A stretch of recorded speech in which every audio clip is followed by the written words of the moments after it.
Hello and welcome to Reciting Chaos, the show where we talk to fans and bands about their live experiences and get the stories firsthand from the pit to the stage. Here with my co-host Nick, and our guest today is Jay from IATT. Jay from IATT. Hi Rich, this is your house. Hey, how you doing, guys? Hey. So we're here to talk to you about your show experience, right?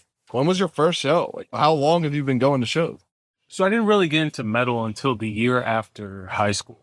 Really? Yeah, I was really harbored as a child. What were you into before metal? Like, I'm sure you wasn't did really just like Christian glam rock is what I'm saying. I really wasn't into much, honestly. Music in general? No. Yeah, well, I mean, I played music in school and things like that, but I wasn't really allowed to listen. And What do you then mean? once I got out of What do you mean allowed? I mean, I understand that to a certain extent because my parents were a little restrictive with certain things. Oh, I see. I grew up in a very strict household. Got it. I did not, so it's hard for me to, when you say I wasn't allowed, I go, what do you mean you weren't allowed? Just tell them no.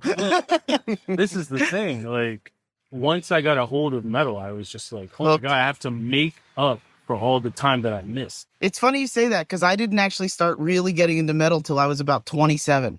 I'm serious. Yeah, you're welcome.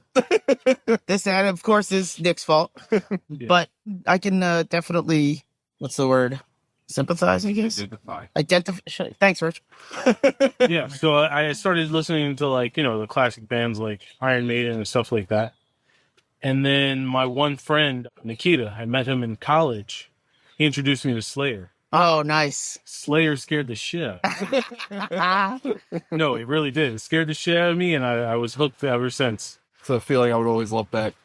Yeah, it scared the shit out of me, and I was just like, oh, man. We started going to, like, Slayer shows. And, Oh, that's awesome. yeah. Do you remember some of the first stuff you showed me? Because I think it might have been... I can't necessarily remember the first stuff that I had ever showed you to listen to, but I remember some of the stuff that I got into originally and was honestly not too different of experience from Jay. Just sitting in a bedroom in an old friend house of mine, and we were just sitting there messing around as little kids. I don't even know if I was a teenager yet. And I remember putting on some, God, what were we listening to? Some Vital Remains.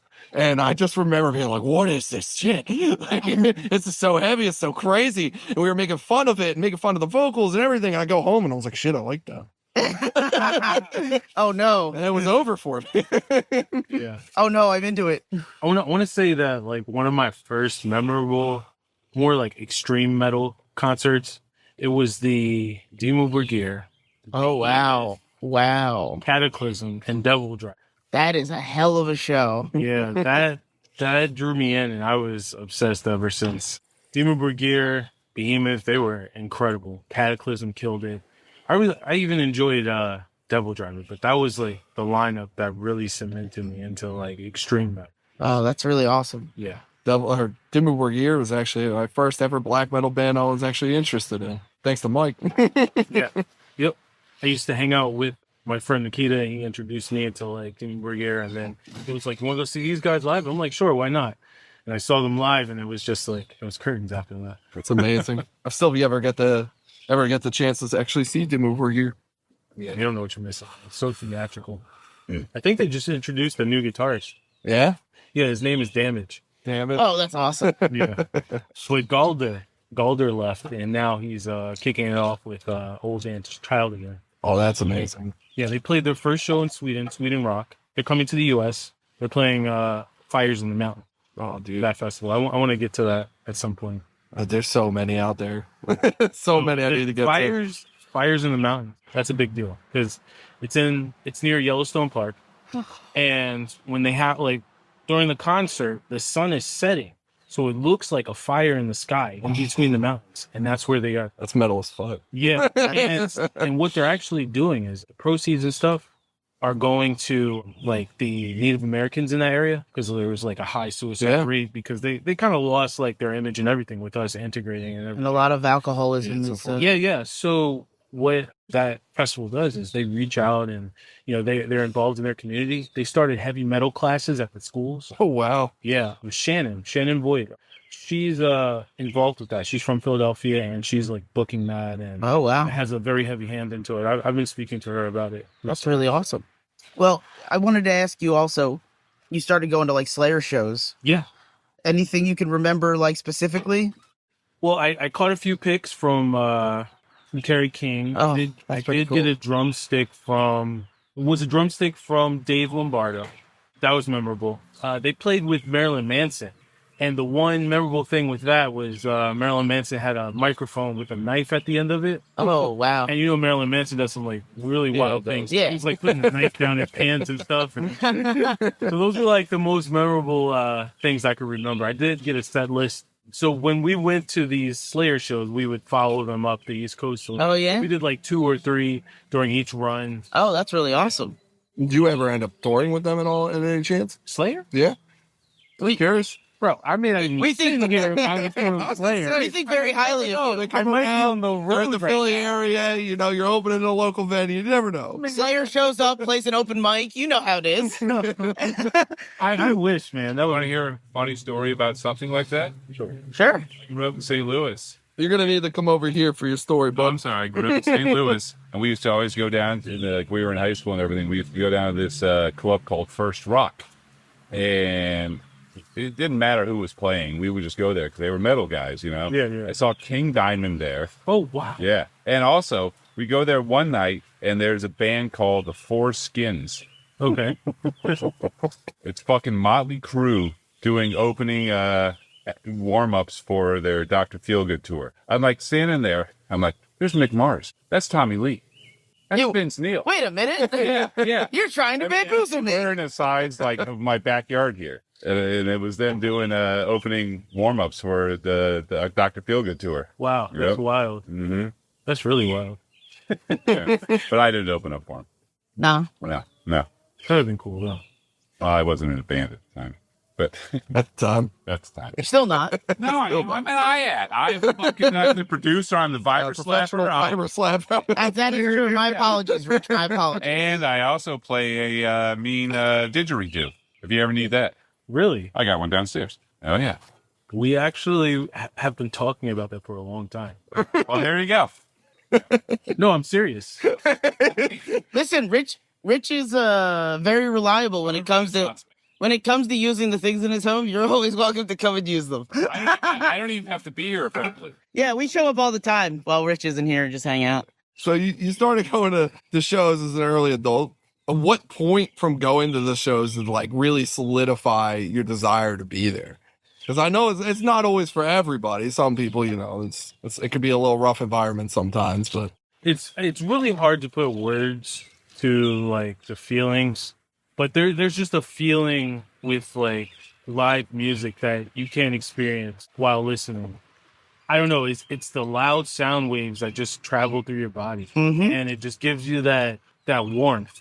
It sends that tingle down your spine. pretty fucking good. Exactly. It's I know the exact feeling. It's just the intensity of it. You know, like it's just being. It almost feels as if you can grab a hold. Yeah, you become part of the music. You're not just listening. Yeah, to it. exactly. So I don't know. It's just addicting. That's It is very addicting. yeah. That's the best way that I can Did describe you it. take one show? Just that first one, and you were Yeah, sold? just one show and I was sold. Like, Yeah. you know, that I just wanted to experience that feeling. And I've always been in music since I was young. Yeah, I was in band in school. I played in marching bands. I played So did I. in the Baltimore Ravens marching band Oh wow, when I was 14. that's amazing. Yeah, so I've always been like in some sort of organized band, and I just couldn't get enough of it. It was just instilled in me. And, you know, just live shows. Once I experienced my first metal show, that was it. So how different was it going from performing in the marching band, all these shows, into performing, like or into watching? Well, with the marching bands, I'm sure you know, there's a lot of moving parts. Mm-hmm. So these bands are normally very large. They could be like 50 people to 150. And when I was in the marching band, it just didn't feel like it was real. Like once you started, it was over with, and you're just like, oh, Just boom. there doing your job. Yeah, and that's it. Yup. And attending these concerts, being on the receiving end of all this raw emotion, it's different. You feel every word, you feel every note, and it's an interpretation also. So whatever you're going through at that moment, those, you know, performances, they speak to you. So that's just how I see it. It's just a whole different atmosphere, obviously. It is really nice though, going from that moment, like you're out there playing and everybody's watching you and you're just like, I hope I'm doing it right. And then you get out there and you're watching somebody else and it's like, it's incredible. And it's like, is that what somebody thinks about what I'm doing? Yeah. Like it feels nice. There was a lack of it's not as authentic, I guess, I would say, with like marching band, because it's kind of like you're doing this because it's a class or it's an after school activity. It's not something you're passionate It's still a lot of time you put in. Yeah, You're still putting a lot of time and effort to make sure that everything you're doing is and they're right. not your songs either. No, these do lose out on that. Yeah, they're covers. They're not, it's hard to really feel those types of songs. So yeah. What was like the first like big show that you ever actually ended up like doing that really like was like, holy cow, this was amazing? Like the first show we performed? No, like the first one that you went to that was like just like it was huge. It was massive to you. Like that, like your most memorable concert. Most memorable. I've been to really big concerts at like really big venues, and I feel like the bigger the arena, it's not as intimate. You know what I mean? Like, and It feels less special in ways. yeah, it does, because it's just like You're just an ant. yeah, and you're just most of there. the time at like those venues, unless you're paying a lot of money, you're not really that close, and you're just watching it on the screen. Mm-hmm. So you're not really vibing with the artists, and they're just like trying to make it look good, so it's not really authentic. So I wouldn't say like the bigger shows aren't the ones that connect with me the most, or they don't resonate the most with me. But I have to say, like, Wolves in the Throne Room, that was a really big show for me. Recently, the Dragged into Sunlight, that was a wild show. It was the loudest show I've ever been to. And Feel like vibrating through you. Like, oh yeah, they crank everything. Like they had 6 full stacks, and there was no question if all of them were on. They were all going. Yes, they all were on. And Was this from your PA or just the? no, this was a different. Okay. This was a show that I was attending. Ah, okay. Yeah. So yeah, that was a very intense show. My ears were ringing, and I had earplugs in. Oh, wow. What do you focus on these shows? Like, do you just like melt out into the music? Are you watching the band? Is there a certain like instrument that you kind of tend to watch and feel like a part of? Or Okay, Are you so jumping them? yeah, you're just looking at whether or not they're a better bassist than you, or no. I'm just observing all members. How as a professional, I'm absorbing how they carry themselves on stage. I'm also absorbing who has the most emotion, and the person that's portraying the most emotion during, that set is the one that I connect with the most. And I'm just observing them and absorbing like, the music, vibrations, the sound waves, I will say another show that I attended recently was the Chaos and Carnage tour. You had Neo Obliviscaris, Flesh God Apocalypse. Those two bands, they ripped it to shreds. Flesh God Apocalypse was insane. Like they're superior instrumentalists and musicians, but at the same time they were having fun up there. Oh, yeah. The drummer is windmilling while playing at 300 beats per minute. But then at the they're going at 300 beats per minute. yes, but That's a crap. at the same time, in between songs, he was out in the crowd. What? He left his drum kit and went out to the crowd. They had I'm so envious of people who are just... they had an actual piano on stage. Oh, that's wicked. Their pianist was hitting cymbals, having fun. No, I'm not even joking. Like That sounds like a great show. Show. It was, and they have a lot of orchestral pieces and everything like that, but they were like mad scientists, but mad composers at the same time. Like they fit the part. They were dressing as if they were in the 1800s or even earlier, like maybe the Renaissance era. Oh, yeah. They were dressed like that. They had an opera singer. Oh, this sounds like something we definitely got to check Just out. take you back. Yeah, man, it was amazing. It was just so much passion, and you could really vibe with it. Like you just feel every emotion through that. You ever had any like bad concerts? Maybe you didn't go that night. You don't have to mention band names if you don't want to. I don't. We're not here to trash talk any bands. Well, say that for yourself. I'm willing to. I don't look at anything, at least not any longer. I don't look at anything as like a bad or negative experience anymore. I just look at it as an experience. You know what I mean? Like, Try and just take it for what it is. yeah, that's just my mentality nowadays. I'm sure there's other things where I was like, maybe they could have done this better, or maybe they could have executed this. But is this more from like a musician standpoint or from like a fan standpoint? Like Probably musician standpoint, because you never know like what technical difficulties you're dealing with. Yeah. Or even personal difficulties they're dealing with. You know, like I've definitely been to a few where You they've try had to, some like- issues with sound. Yeah. Not even on the fault of the band. Like it Yeah. happens at times. Yeah, I've seen bands flip out over that. My buddies in UATA, their ex-bass player ripped out the strings on his bass. Oh, Like crap. live? Yeah, they were kind of upset about the sound at the Kung Fu Necktie, and things just weren't going right that night to their standard. And like when you're performing at a high standard, you want other people to meet you at that standard. So. Right. Now, I have a quick question. Because as the lead singer of IATT, Yes. you are putting on the show, right? Yeah. So is there anything that you've seen that other people do that you're like, oh, I gotta, that looks like something we could do, or like Okay. So, what inspiration, I guess, is what I'm asking is. all right, I'll share something. So, Nick, I know you've seen us very early on, but we've always had like a fascination with having like lights while we were performing. And we've had many stages of like lighting. Like we've made like stage boxes with lights at the bottom, and we can activate them ourselves while we're playing. We had like plexiglass, and they would like shoot up different color lights.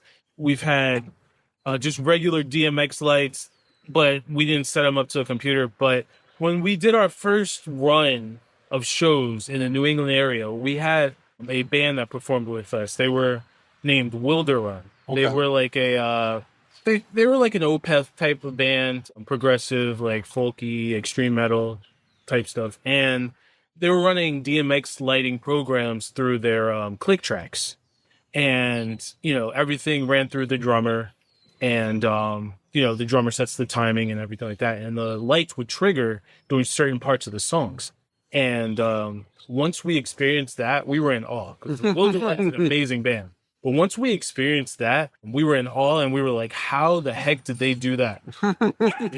I did my research once we came back from that tour, and I was, trying to figure out what DMX lighting was and everything. And ever since then, now we have DMX lighting. That's awesome. But what we're looking at integrating now is like the IEM system, where we're able to, hear everything clearly and have everything set up. So we're just chasing perfection at this point, and as a musician, you try to do that. Yeah. Have you ever had any like experiences where you feel like someone else might have been trying to emulate what you're doing? Well, we've had bands, come up to us and ask us how we do things. And it's flattering because it means that you're doing something that they're looking up to. Yeah. Mm-hmm. So, we try to guide bands and give them, just enough. Because you want people to work for it. You don't want to like just give handouts. Right. Now we're not going to sit there and say like, no, that's ours. You can't know how to do it. Yeah. But we'll give them, cues. Here's the basics. We'll give them cues so they can, improve themselves. But, we're not going to do it for you. Right. But at the same time, it is very flattering, and it's reassuring that we're doing the right thing. Right. We're no gatekeepers by any means, Right. so. Yeah, of course. Everything has been done before in some capacity. Exactly. There's no reason to not allow someone else to do it too. Yeah, and it's bad. It's bad karma. It's bad look. Juju. And it doesn't look good. It's not professional. Yeah. Speaking of unprofessional, have you ever witnessed something at a concert that like maybe have popped off that you wouldn't have expected? Might have been like, whoa. Ever seen anything crazy? All right. So let's go back to our Atlantic City experience. So we went down to Atlantic City. This was probably in the 2010s at some point. I really can't remember exactly when. We had a school bus that was our mode of transportation. We painted it black, everything like that. Oh, that's and awesome. we were performing it, and at some point there was a mosh pit that broke out, and someone bumped me into another guy, and his beer spilled over. Mm-hmm. But this was in the middle of us performing. So later on in that night, I had some guys run up to me, and I was outside, and they seemed like they wanted to fight. Yeah. So, they thought I was Mexican, so they were calling me like Mexican slurs and things like that. And I'm like, I'm not even Mexican. No. Oh, who can tell the difference at this point? Yeah, you're right. So then I ran to get my guys, and they tried to fight us. And somehow, we're not brawlers or anything like that, but somehow we defeated these foes. We defended ourselves. And then later on that night, there was a guy circling our van, and he had a knife. Oh, so nuts. we walked up to him and we said, what are you doing? And he pretended like he wanted to slash us. And at this point, he already slashed our tires. Oh, shit. Yeah, so our tires were slashed in our bus. This guy was trying to stab us, and then someone called the police. Naturally. And we called Joe, and we're like, we got to get out of here, Joe. Joe's at the hotel. He's running back. We told him that somebody was trying to stab us, so he's freaking out. Everything's sorted with the police, and Joe arrives, and he's, amped up. And then he gets arrested. What? Because he's like, what happened? What's going on? And then the police think that, maybe he was like an instigator or something like that. Oh, jeez. What the hell? Yeah. They wind up fracturing his hand when they... Oh, my God. Yeah, and he's a guitar player. Yeah, that's rough. Yeah. It was just like a really crazy night. It was just a wild thing that happened at a show. Yeah. It was, we haven't been to Atlantic City since. So Yeah. if we're not playing a casino show, we don't want to go back. Yeah, I can't really blame you. Yeah. But we found out that it was Skins. I think that was the name of the gang. Oh. That was, that was kind of like their hangout bar, and we had no clue. Oh, jeez. Yeah, it was. Yeah, I don't think we've ever upset a gang. I don't know. It wasn't even my fault. Oh, over an accidental spilled beer. Yeah, and with a mosh pit. Meanwhile, we go to municipal waste shows and get covered in beer. Yeah, exactly. Well, yeah, that's because we wanted to. Have you ever been to a Gore show? Yes. Absolutely. It's the shirt he's wearing. So This shirt used to be covered in guar blood. yeah, I've been to Gore, and that was actually really memorable. I feel like all Gore shows are memorable. Yeah, Pretty much. that was insane. Yeah, that was insanity.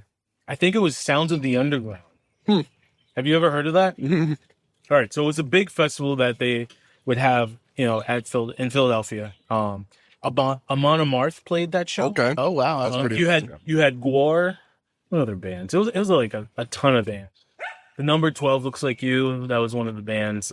It was a crazy lineup. But yeah, Gore was amazing. They headlined. So yeah, that was really memorable. But we're talking like 2007, I would say. Yeah. I think that was before my first ever non-local show. In 2007, I was in Work Tour seeing Bad Religion. Yeah. Oh, and it was the best. They were so good. I went to one of the last Ozfest. Oh, yeah? Yeah. That's pretty wicked. Yeah, that was wild.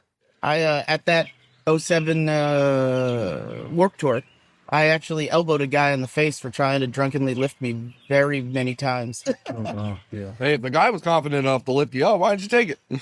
Because I wasn't in the pit. I was just standing with everybody else, and he just wanted to pick me up. Your Because- favorite band. Yeah, and I was really enjoying it. Up until some guy kept trying to drunkenly pick me up for no reason.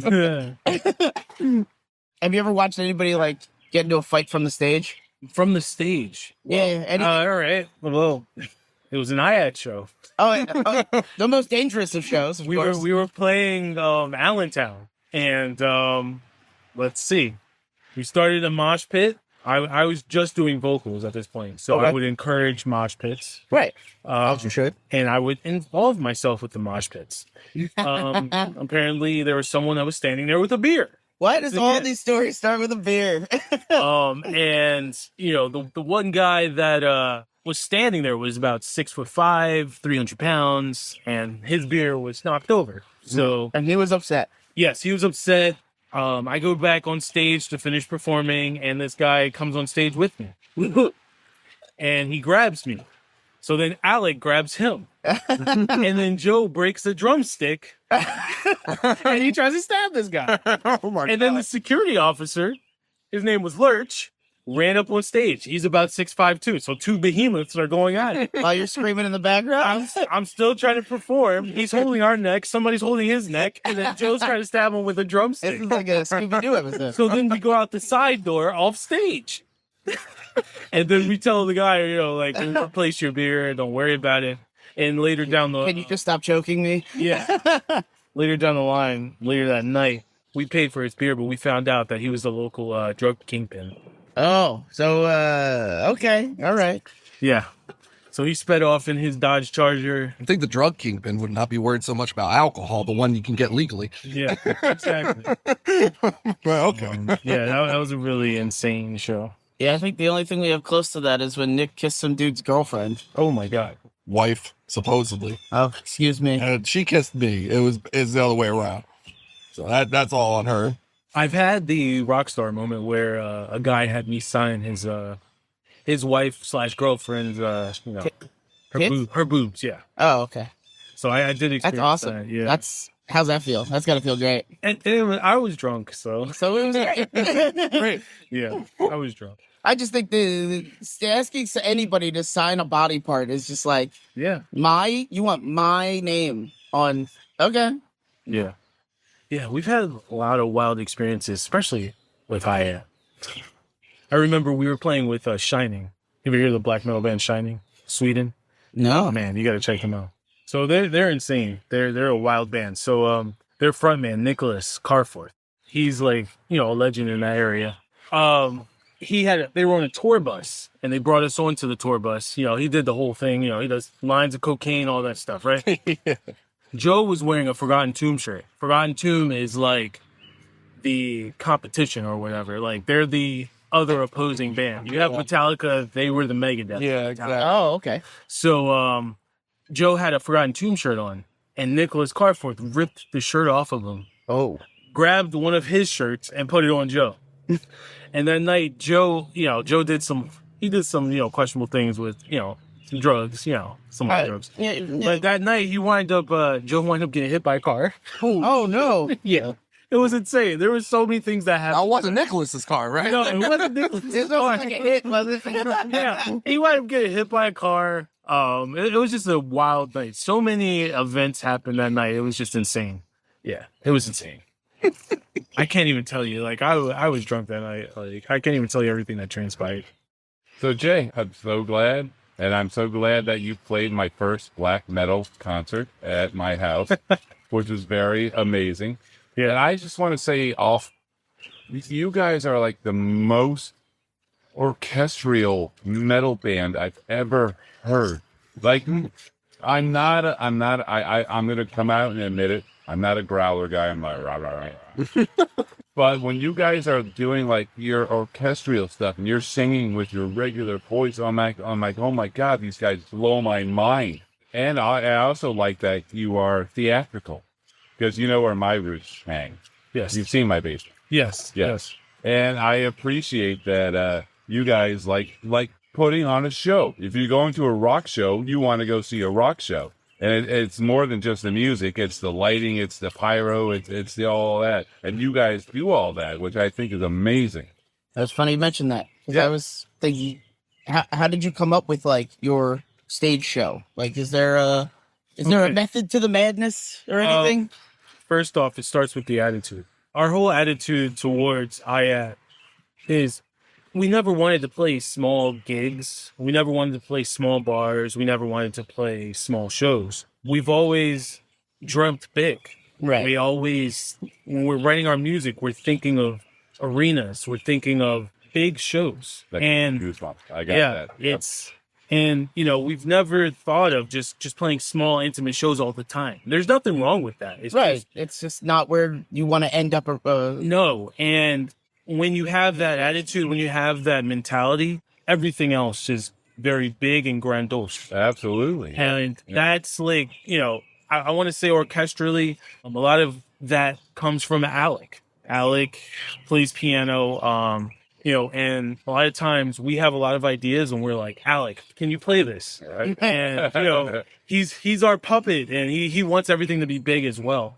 So we never really look at anything, in a small light. We look at it in a grand, huge, bombastic, mentality. We've always wanted to write very epic, Big stage big shows. songs. Yes. So I guess that translates. That's what we have inside of us, and it's translating. And thank you for Absolutely. telling me You that. played my backyard. I'm like, this is the fucking greatest thing I've ever seen. The thing is that we want to get to a point where we can just hire someone that is a professional Yeah. and can really like make it look the way that we are. Right. You want a stage We're production. conceptualizing. So you know? have you envisioned that yet, or is that still something that you're looking for? When we get to the appropriate time, it's, we know what we want. We just, I don't have, There's money. we don't have the time to major in stage lighting, Right. and then still concentrate on writing music. Like, so like, we'll dabble in some things, and, we'll have like, okay, I have a basic knowledge of this, but how much time do you have, or how much energy do you have to split amongst all of that? And then also you have family. And we have to write music. And we you have to write music. perform. And you have, So I wish I could do it all. there's only 24 hours in a day. In a You still day. got to sleep. Exactly. But we try to Well, do some as big say. as we can. I get it. And this And- was that I saw. It was the 10th anniversary of what was it? What was that album? That album is called Gnosis, Never Follow the Light. Yes, And yes. that's our first full length. Yes. Yeah. And for clarity, originally met you because Nick was at one of your shows, and years later he asked you to play at his birthday party. Yeah. Many years later. Many And, years. I was honored that someone wanted us to play at their birthday party. It's a wild idea. No one does it. But at the same time, we were honored that we had a fan that wanted us to play at his birthday. And we were just talking about how we originally met them. Yeah. And it was many years later, and it was, Oh, I'll never forget. yeah. So, and that, I feel like it's just I feel like it's the little moments like that, though, that really and it's just, describe the kind of people you are, too. exactly. It's just like, oh, Exactly. you're a fan? Oh, yeah, of course. That sounds cool. And to be honest, like, we met a lot of great people. They bought merch. I was going to say, you brought the merch table. We bought the merch. Yeah. Yeah. I remember. We got to pay you for your time. I saw a thing on Alex's Instagram page Okay. where he saw somebody that had your sticker on the back of their car. I think that has to be like one of the greatest what acknowledgements that someone likes what we're doing, and that was really cool. So I was at work. I was driving the ambulance, and I saw that same vehicle with Okay. the sticker Oh, on that's it. awesome. Yeah, I was in shock. Like, we had a patient in the back and everything. I'm like, I cannot believe this at this moment. But I get compliments on my patch, too. that's awesome. I get the last show we went to, there was a guy with like, oh, bro, We were about to go to a show in like Pittsburgh or something like that, and the guy that was fueling up our vehicle, he knew who we were. oh, that's awesome. That's got to be And so cool. Yeah, it was insane. And then we we grabbed an EP, we signed it for him and gave it to him and everything, like That's with no amazing. problem. But yeah, it's wild when you run into people and they know who you are. Especially when it's not like, you're not like, not to say that you're not, No, we're not big, but huge. you're not, headlining stages with Metallica and stuff. So No. But when we get to Europe, we'll find out like How- how many fans we have, because is that like the testing ground? our label is based out of Europe, and our label head has told us, you guys have a fan base here. It's just you're not coming over here to connect with these fans. right. And that's the idea, is to get over there and actually connect with them. So, our stuff is, being spread out. It's just we need to get out there more. And when we're looking at our Spotify locations when we first release an album, and we're looking at our Apple and stuff like that, it's wild when you see someone in South Korea, South Africa, Really?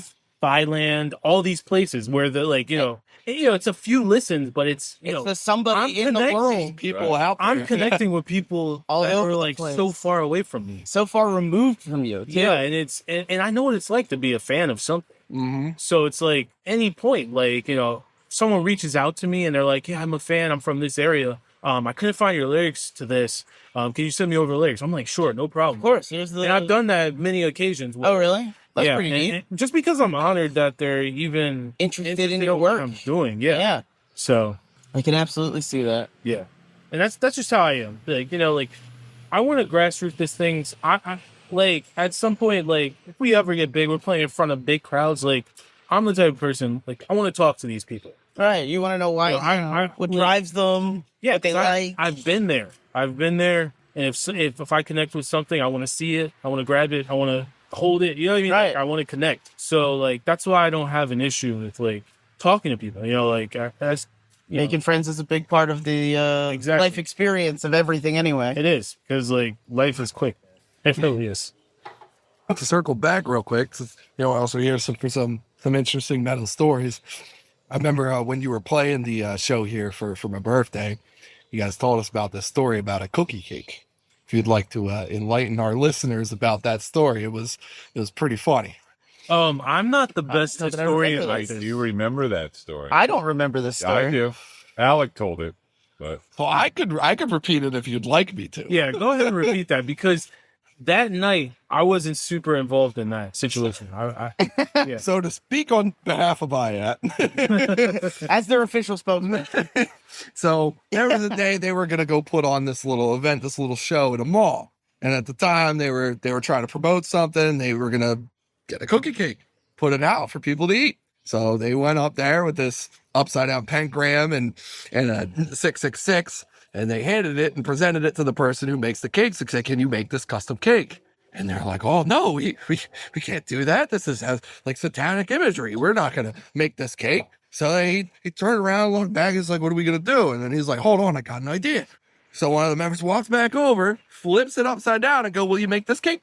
And she was like, "Oh, I can make that." So they get this cake with the 999 this 999 with the positive pentagram, and they walk back over, they flip it back around, and they sell it. I do Give out all the cookie cake. Yeah, That's awesome. It's just there was a mariachi band walking around as well, a very and they serenaded us. Yeah, I remember that.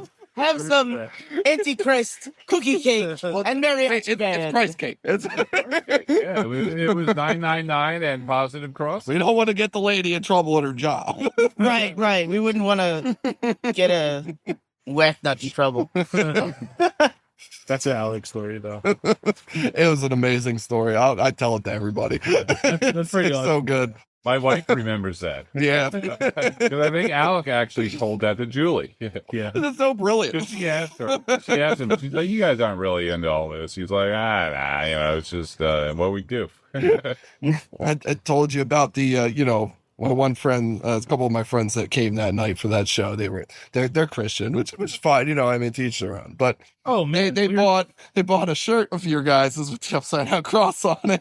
Oh, And he took it home, and I got a call like a couple months later. He's like, "Did you know what that shirt meant?" I was like, "Of course I know what it meant." And he goes, "Well, I threw it out." I'm like, "What do you mean you threw it out?" He goes, "Well, we were just trying to fix it. We cut out the cross and we tried patching it back upside down, but it messed up the shirt. So we ended up just throwing it out." It's just like, oh my That God. was Mike and April, wasn't it? No names here. But yes. Yes. we'll bleep it. yeah, we don't do a lot of the upside down crosses anymore. I mean, we're not into Satanism or satanic things or like that. We're not religious though. We will say that, Yeah. but we're not satanic by any means. Because like Well, to there's be satanic would be religious, wouldn't it? yeah, Exactly. there's flaws within Satanism. Oh, you haven't read the book? Oh my God. It's yeah. To be fair, I'm a big against organized religion kind of guy. Yeah, So I remember that's reading my a lot thing. into it and just. If you want to believe in a God, go for it. But anything after that, you're Yep. kind of overdoing it. Second that hit the pages about ritualism, and it was like, "Oh, do these things and put your energy into the world, but like, don't expect it to happen. Just wait, and then eventually, maybe one time, it's come to fruition. It's gonna happen." And that's loose. And it's like, wait, or something. are you guys praying? It was like if this is supposed to be like, Yeah, exactly. like how is this different? Exactly. So that backyard show, is that one of the more weirder shows you've done, or is there like? No, it wasn't weird at all. Oh, okay. Let me. It was weird for me because I've never seen an established band play in somebody's backyard like that. Thank you. Thank you. So it's all about the mood and the setting, and that the makes mood that night, the setting was very like, I don't know, it was very engaging. So You did have a very how should I say into it crowd. yeah, it was, no, I really enjoyed that. It wasn't weird at all. It was cold. Yeah. It was. It was a little chilly. Cool, I yeah. appreciate you guys roughing it out through that cold. I remember you saying that halfway through the night. Like, I'm pretty cold up here. Yeah. There was a thing where we used to play at like haunted hayrides. Oh, That's that's amazing. wicked. Yeah, very early on. Like we would Can we go back to that? Because I really want to see one. I would love to do that again. That should be. Scare any people? Like, Yes. Oh, that's And it got to the point where they thought we were too scary. what? They were like, Excuse me. so they were like, yeah, we want to go on more of like a family friendly I was like, what? That's not us. I was like, you guys have flamethrowers. Like, what do you want? Like, you're scaring the crap out of people. They're like, but yeah, we know it'd be really scary. I'm like, oh my God. Cause like all of like our themes back then were very like a lot of like dark orchestrals, like you were saying. Right. And it fit everything. Like there was a point where we were I was drinking like a black ink. Okay. And then I would like spit it out. Oh, right. And that was like that was part of That's like cool. that was part of like our Listen, stage opening. I hate scary things, and I think that's awesome. I drag him to him. I hate them. They're the worst. I don't enjoy scary things. I don't want to be scared. I don't like it. theatrical rock. So there was one year that we basically did a tour of like haunted attractions. Oh, that's so cool. And we played like 5 different ones, like 5 different weekends all the way through, and it was amazing. That sounds really cool. Yeah, that was like our thing. So. How many of them invite you back? A few. That's good. There was All right. this really big one in Robbinsville that we played a few times. But essentially they thought we were too scary. Were you just like playing along with a hayride or like how No, they had like now I need to know what it was they had called. like a haunted stage. Oh. And like the They stage pull up and you'd play. Yeah, Oh. we just came up and played, and like as the people were walking by, they got live entertainment type of thing. Did you ever like run into any actual like fans there at all, or like anybody ever we ran into a recognize you? few? All right. Like, yeah, a handful. We ran into a handful. So That's pretty cool. yeah. Was there ever a time that a musician actually took the time to cater to you as a fan? Not necessarily as a fan, but I was a fan of the band before. I got the connections that I did with this band. So you guys are familiar with UATA, right? Of course. My buddy Nate out in Pittsburgh, we played with his other band at one point. He eventually joined UATA, and when he joined UATA, he hooked me up with the vocalist Jake Superchi, and Jake was featured in one of our songs. You may know it, Seven Wandering Oh, Stars. yeah, great song. So when UATA came through I love that song. Philadelphia, I was able to get tickets to go to their show for free. And I had a VIP access. Oh, wow. I was wondering why we didn't see you as much. Yeah, I was standing over in the VIP section, and I was able to talk to them and hang out with them. So those were that was the one experience that I had as a fan and as a fellow musician that comes to mind. Oh, yeah, for them to take the time to not only like talk to you, spend time with you, to work with you, and to get you backstage passes to their show. How can you beat that? Yeah. So I can only dream of those kinds of things. and I'll forever be connected, because then that song isn't going anywhere. I'll always have that that track with Jake's vocals on it, and the conversation that we had. So yeah, I'm forever a fan of UATA. Are there any like legendary shows of certain musicians that you've heard of, like that you've never gotten the chance to experience that you wish you did, that might not have that you'll never get the chance to see? I would say Dissection. Dissection? Yeah, obviously we know that John, he's no longer with us, and today is actually John's 50th birthday. Today? Wow. Yeah, Wow. John Nightlight. So Dissection is up there in my top 3 favorite bands. I want to say my favorite band. It's one of Joe's favorite bands. So Dissection has like a huge influence on IATT. Well, you can hear it. Yeah, and yeah, I would definitely say if I could ever see Dissection, I could die a happy man. Yeah. Yeah. You ever hear anything about their shows that just extra stood out or anything? Well, I've always watched their shows on YouTube, and that's not the same. No. It's never the It's same. never the same, but that's a regular, live performance that I watch. I'm just imagining, being there. I understand. Yeah. Still constantly watch videos of Chuck Schuldiner Yeah. performing live. Death is an amazing band, man. Get what I can. Yeah, I would put, Death is up there with Dissection. Their music is incredible. There's so many bands that can try to imitate Death, but there'll never be another Death. Especially when they became more progressive towards the end of. I love their last album. Oh yes, Oh, it's incredible. It is one of my favorites. Still not my favorite, but it is up there. But it is my One of my favorite. favorites. One of my favorites. Flesh and the Power It Holds is, It is my favorite song, though. I honestly, that and Spirit Crusher is one of the best things I've ever heard in my life. You guys are gonna have me listening to Death on my way home. I think we'll be listening to Death on our way home. Such a good album. Yeah. Like all of their albums I are think- great. There's not a bad album. I think the first It's song... hard to pick one, but my first would be Human. It's a good one. just, I mean, to me, it is like the peak form of like that traditional guttural death metal. And it's just done Honestly, so well, I can't perfectly. Just, I can't say they're just traditional death metal though. well, 'Cause there's so much more to them. there is more, but I just they feel don't, like, but death metal doesn't exist has without that- them. that classic sound that I want, though. But there's so much melody though with There is. and when I think of death metal, I'm thinking of Suffocation. I could see that too, though. You And see what I'm saying? yeah. Like and then Death and Suffocation, there's Oh, two different is that extremes. is that the other band that Other is commonly equated No. with death? What No. was that band? You're thinking of the Seven Churches album from Possessed? Possessed. Oh, okay. But yeah, man, Death is like Still, in my opinion, although it's amazing, I would not consider that album to caliber. the first death metal album. It's No. it's close, but it's definitely more of like a death and thrash to a point. Yes, I would Mhm. agree with you there. But yeah, like Death is like they're just in a category of their own.